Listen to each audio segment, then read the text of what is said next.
She pulled a child from the ocean with her bare hands. She didn't know his name. She didn't know his face. She didn't know that by saving him, she had just walked straight into a life she never planned for, and a man she was completely unprepared to meet. Stay with me, because this story is going to have you holding your breath from the very first wave. If you're new here, welcome. Hit that subscribe button and turn on your notifications so you never miss a chapter. And if you've been here, you already know we don't do slow starts. Like this video, share it with someone who loves a story that sneaks up on your heart, and let's get into it. The Pacific had been restless all morning. Lesedi felt it before she saw it, that low, humming shift in the water's mood, the way the current pulled just a little too deliberately beneath the surface, like the ocean was testing something. Testing patience, testing luck. She had grown up reading water the way other people read faces, and this water, this particular stretch of Malibu coastline with its white sand and its expensive silence and its tourists who never quite respected the flags, this water was lying. She stood at the edge of her elevated post, shoulders square, aviators catching the late morning glare, one hand resting loose on the railing and her eyes doing what they always did, moving. Scanning. Never resting in one place long enough to get comfortable. That was the job. That was the discipline. You didn't watch the ocean. You watched everything the ocean touched. It had been 4 years since she left Durban. 4 years since she packed 2 suitcases and a chest full of reasons, and crossed an ocean to stand beside a different one. California had not been kind to her in the way people promised it would be. It had been complicated and expensive and quietly exhausting in all the ways that places are when you are building yourself from scratch in soil that doesn't know your roots. But the water had been familiar. The water had been the one constant that made sense.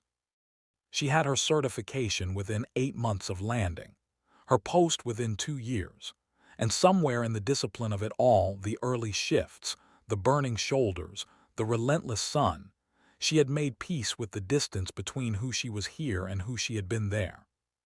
It was a Wednesday, mid-morning.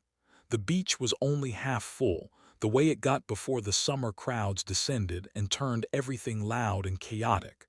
Families dotted the shoreline, a few joggers, a catamaran far out on the horizon catching good wind, and one little boy standing waist-deep in the water about 40 meters from shore, completely alone.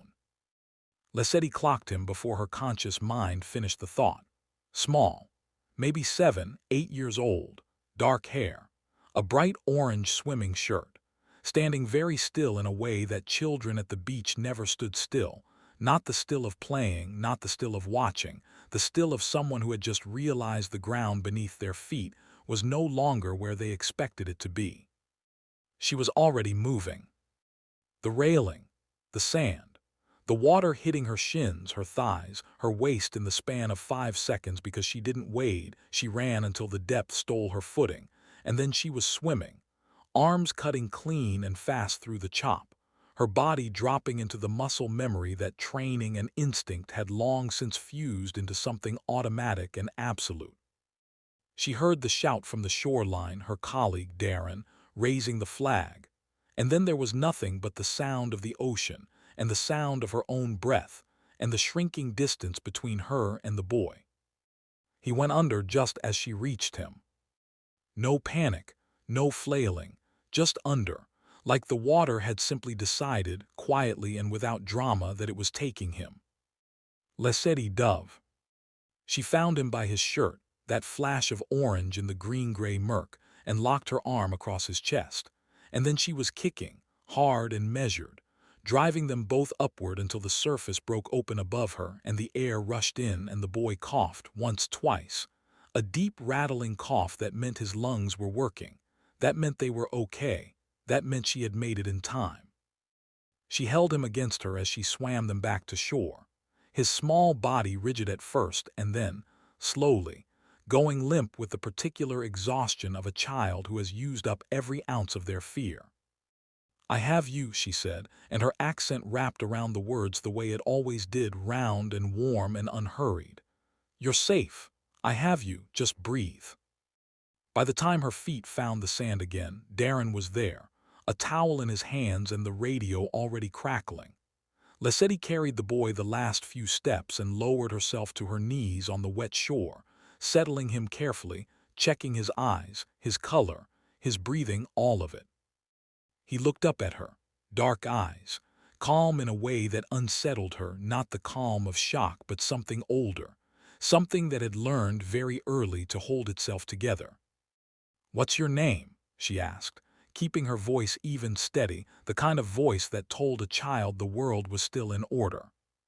He blinked, then quietly, "Jinho." "Okay, Jinho." She pushed the wet hair back from his forehead gently.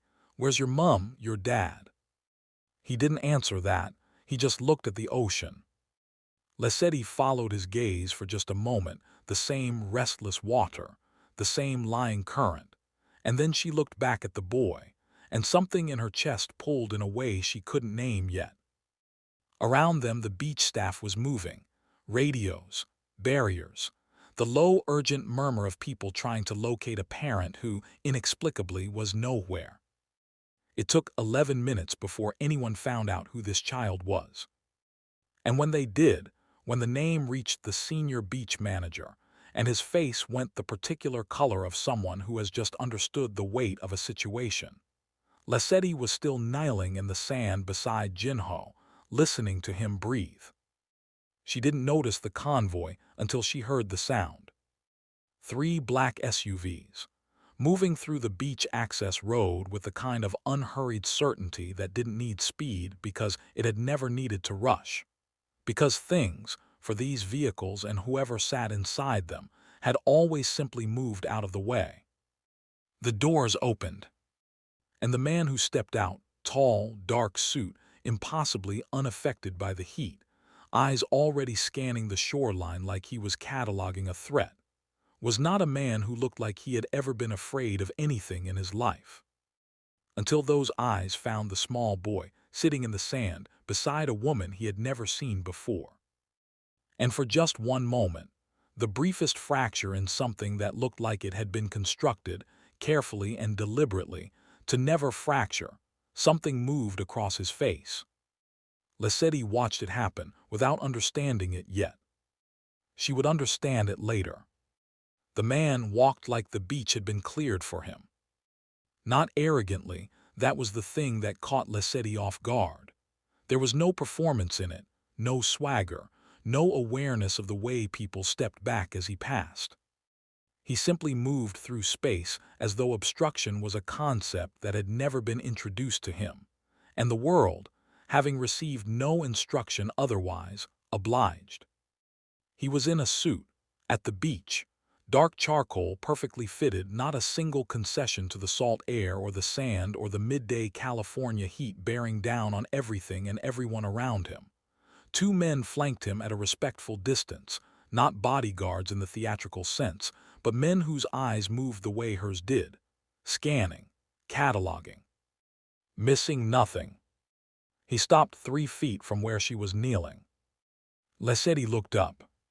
His eyes were already on Jinho, only on Jinho, and in them was something so concentrated and so carefully held that she felt almost intrusive witnessing it. He crouched down, right there in the sand, suit and all, and said something low in Korean that she didn't understand but felt in her sternum regardless. Jinho answered, small voice, a few syllables. Then he leaned forward and pressed his forehead against his father's shoulder, and the man's eyes closed for exactly 2 seconds before they opened again, back to unreadable, back to controlled. He rose. He looked at Lesedi. She stood. Up close he was sharper than he had seemed from a distance, jaw set, cheekbones carved. The kind of face that had clearly decided long ago that it was not in the business of being approachable. He studied her the way she imagined he studied everything, quickly, completely, filing it away somewhere behind eyes that gave nothing back. "You pulled him out," he said, not a question. His English was flawless, lightly accented, each word placed with the precision of someone who had long since mastered the language and simply chosen his moments in it carefully. "Yes," Lessetti said. "You're the lifeguard on this section." "I am." A beat. She watched him process something, watched the calculation move behind his expression without surfacing. "I'd like to compensate you," he said, "for what you did." Lessetti tilted her head slightly. "That's not necessary." "I'm aware it isn't necessary." The faintest shift in his tone. Not irritation, something closer to surprise, she thought. "I'm choosing to do it regardless." "And I'm choosing to decline," she said, keeping her voice easy, unhurried. The same voice she had used with Jinho in the water. The kind that made clear that the words behind it were not going to move. "It's my job, he's safe, that's enough." He looked at her for a moment that stretched just slightly past comfortable. Behind him, one of his men had crouched beside Jinho, offering water, a dry towel. Jinho accepted both, but his eyes kept drifting back to Lessetti over his father's shoulder, watchful, curious, anchored to her in the particular way of a child who has decided, without needing a reason, that someone is safe. "Your name," the man said, not quite a request. "Lessetti." Something moved through his expression. "That's not a common name here." "No," she agreed, "it is." "What does it mean?" She studied him for a moment, the question genuine, she decided. Not small talk. He didn't seem like a man who did small talk. "Light," she said. "In Soto it means light." He absorbed that without comment. Then, almost as an afterthought, Kang Seo-jun. She didn't react to the name the way his staff clearly expected her to. She simply nodded, the way she would acknowledge anyone's name, and said, "Mr. Kang." Something almost imperceptible shifted in his face. It was Jinho who broke the silence. He had appeared at his father's elbow without either of them noticing, barefoot in the sand, the towel draped over his small shoulders like a cape. He looked up at Lessetti with those two calm eyes and said, very seriously, "She talks like the ocean sounds, Appa." Seo-jun looked down at his son, then slowly back at Lessetti. She smiled at Jinho, warm and unguarded, the first fully unguarded thing she had let herself feel in the last 20 minutes. "Go with your dad," she said softly. "Drink the water, rest." Jinho nodded like she had given him an instruction he intended to honor. Seo-jun said something to his men, quiet, decisive, and they began moving, gathering Jinho between them with the practiced ease of people who had done this before. The convoy would be ready. The afternoon would be reorganized around this. Everything would be handled. He turned to leave, then stopped. "One beat, too." He looked back at her over his shoulder, just once, just briefly, and the look said nothing she could translate and everything she couldn't yet name. Then he walked back through the sand the way he had come, unhurried, unbothered, the world still stepping aside. Lessetti watched until the black SUVs disappeared from the access road. Then she exhaled. Then she went back to work. She told herself on the drive home that evening that that was the end of it. A rescue, a father, a moment that had no reason to become anything more than what it already was, a Wednesday, a restless ocean, a small boy in an orange shirt who had come too close to something irreversible. She told herself that. She almost believed it. He came back on a Saturday. Lessetti saw the convoy before she saw him, that same unhurried procession of black vehicles moving through the beach access, road like punctuation at the end of a sentence the world hadn't finished writing yet. She was up on her post, shoulders already tight from the morning shift, and she watched the doors open with the particular stillness of someone trying very hard to look like they weren't watching. Seo-jun stepped out. And then Jinho, small hand reaching back into the SUV for something, emerging with a plastic bucket and a look of absolute seriousness that made the bucket seem like a very important piece of equipment. Lesedi looked back at the water. She was still looking at the water when Darren appeared at the base of her post and said, without any particular inflection, "Your billionaire's back." "He's not my billionaire," she said. Darren made a sound that was not quite agreement. They set up further down the beach, not close enough to be intrusive, not far enough to be accidental. A blanket, a small cooler, one of the men in the periphery, present but invisible in the way trained people made themselves invisible. Jinho began constructing something in the sand with the focused energy of a child who had decided the project was non-negotiable. Seojun sat in the sand, still in clothes that cost more than her monthly rent, but he sat in them without ceremony, forearms resting on his knees, eyes on the water. She did not go to him. She did her job.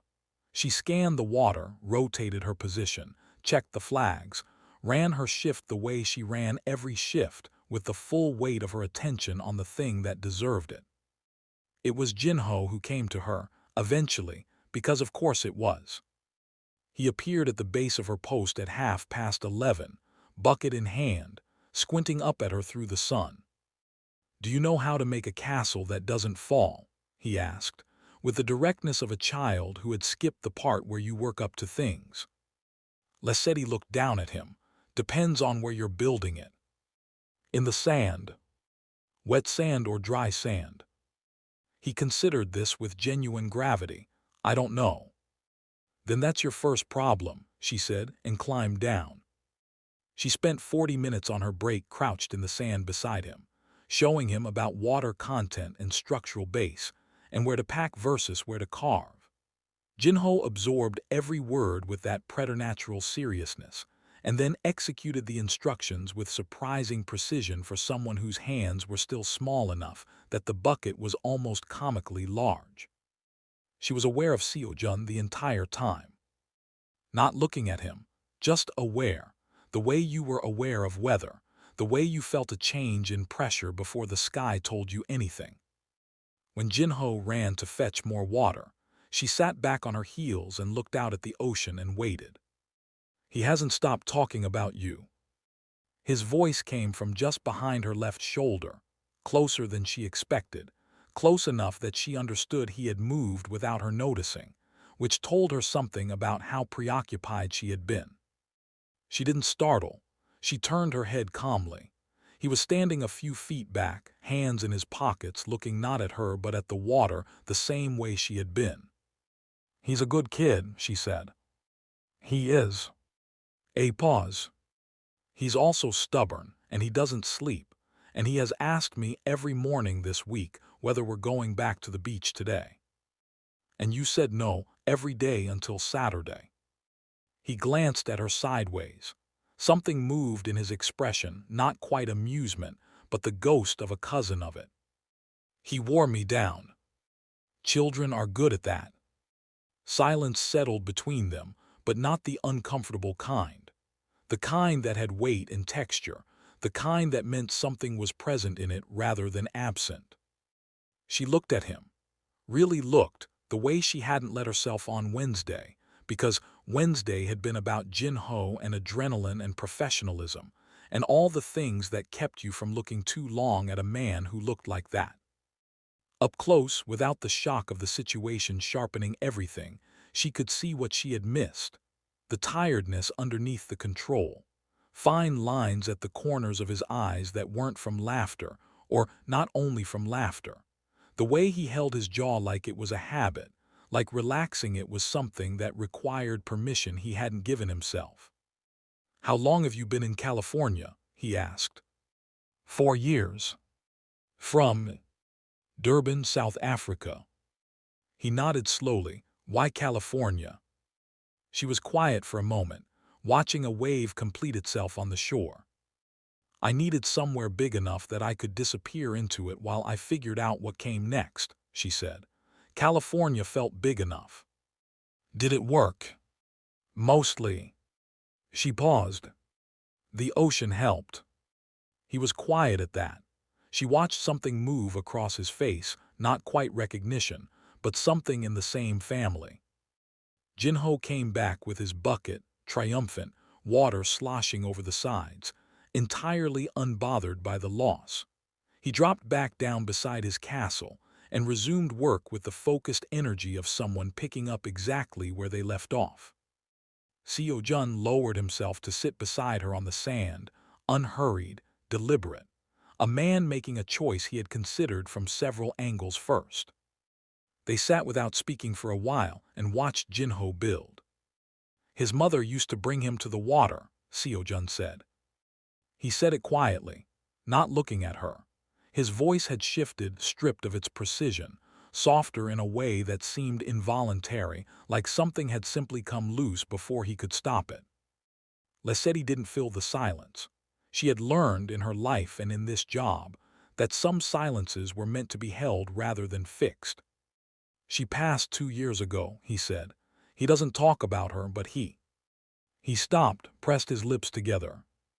He goes looking for her, I think, in different places, in different people. He exhaled slowly through his nose. I don't know what to do with that.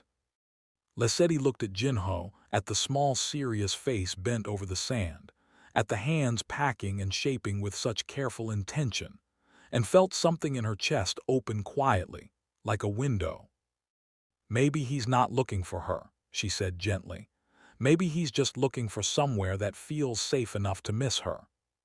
Seo-jun turned and looked at her. She met his gaze. It lasted longer than it should have. Long enough that she was aware of the exact distance between them, of the sun warm on her left arm, of the sound of the water, of Jinho humming something tuneless and low over his construction, long enough that the air between them became a thing with texture and weight. His hand was resting in the sand between them. So was hers. The distance between them was small enough to name. He looked down at it, so did she. Then he drew his hand back, placed it on his knee, and rose to his feet in one smooth motion. Thank you, Ms. Lesedi, he said. Formal, controlled, every wall back in place so quickly and so completely that she might have imagined the last 10 minutes.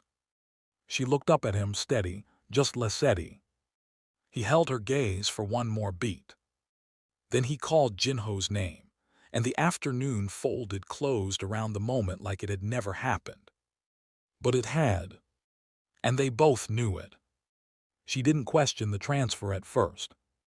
Inland reassignment happened, rotation was part of the job, and the notice had come through official channels with the right signatures and the right language, clean and administrative and entirely unremarkable. A different post, different water, a reservoir facility 20 minutes from the coast where the work was quieter and the days were longer, and the ocean was something you could only hear if you closed your eyes and tried hard enough to remember it. She packed her bag on Monday morning and told herself it was fine. By Wednesday, she had stopped telling herself anything at all. The reservoir was still, the kind of still that had no personality, no mood, no conversation. She stood at her post and watched water that didn't move the way she needed it to move and felt, for the first time in 4 years, like California had finally remembered she was a stranger in it.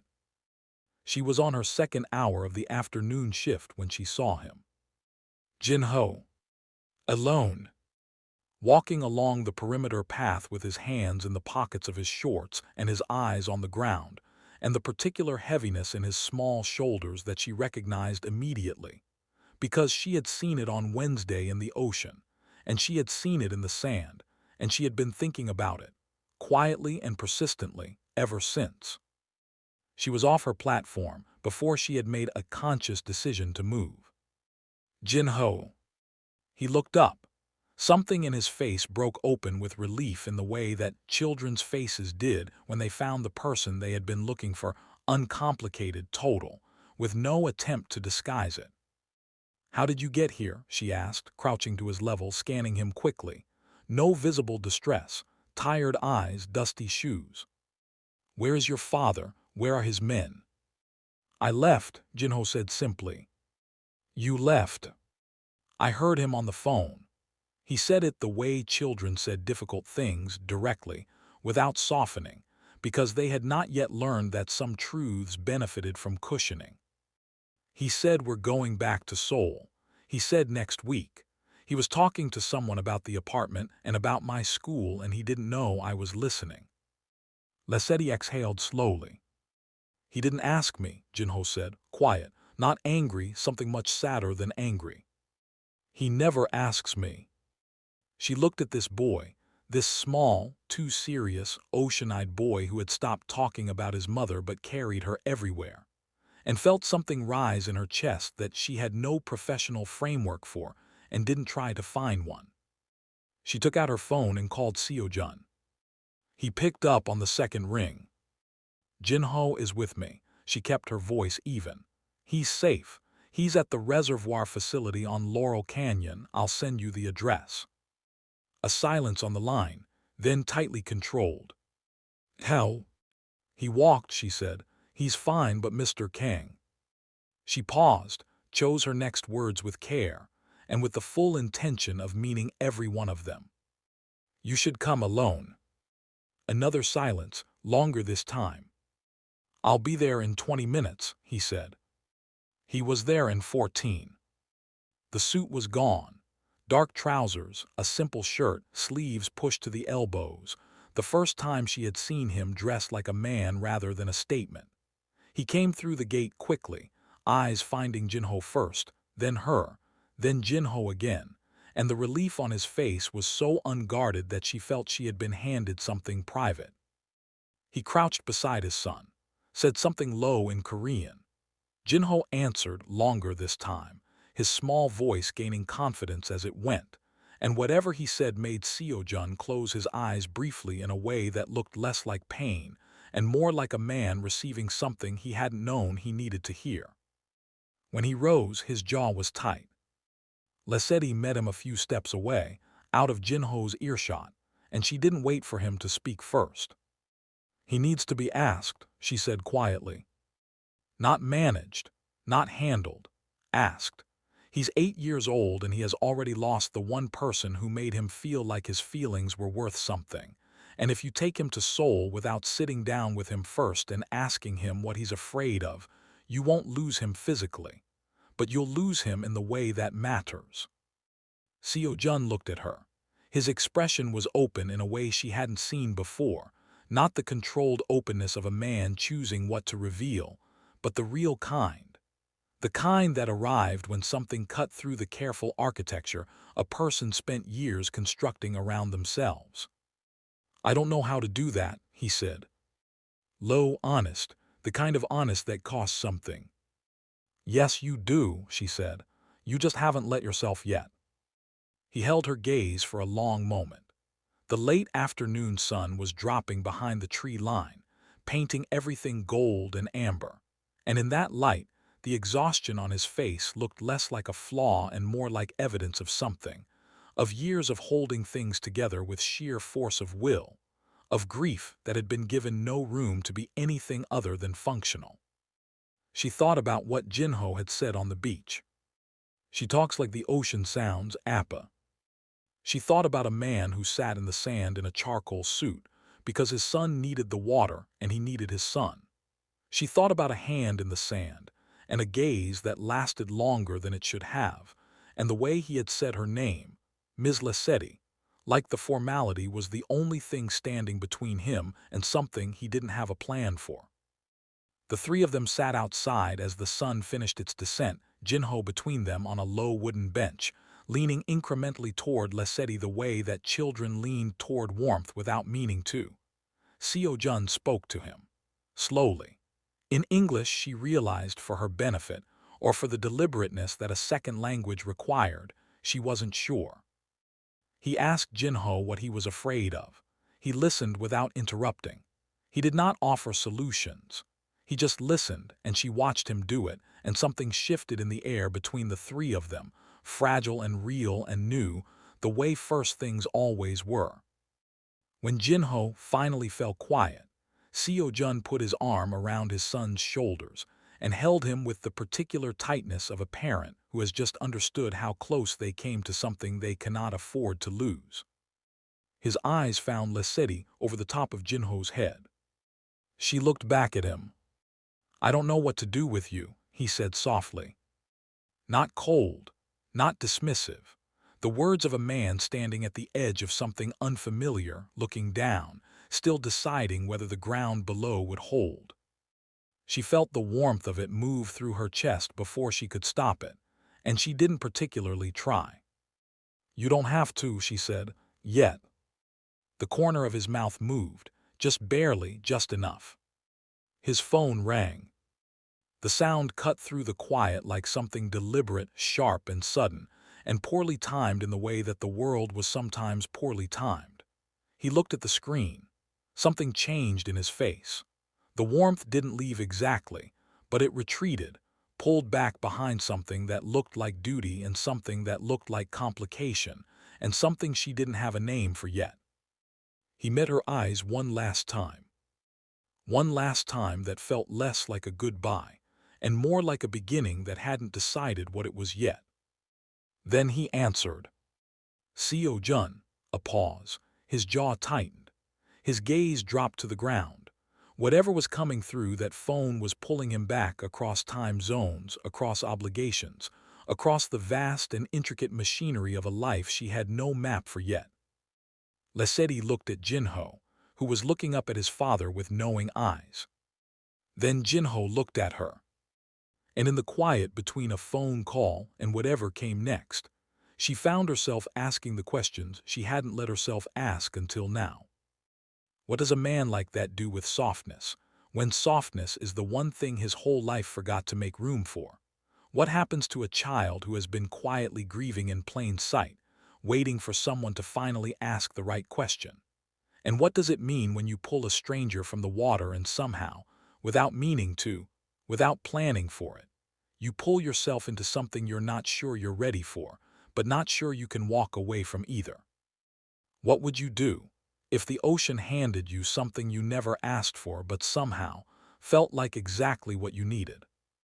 If this story already has your heart, you know what to do. Like this video, subscribe if you haven't already, and hit that notification bell so part 2 finds you the moment it drops. Share this with someone who needs a story that reminds them that the most life-changing moments rarely announce themselves. They just arrive like a wave, like a phone call, like a little boy in an orange shirt standing too far out in the water. Part 2 is coming, and trust me, you're going to want to be here for it.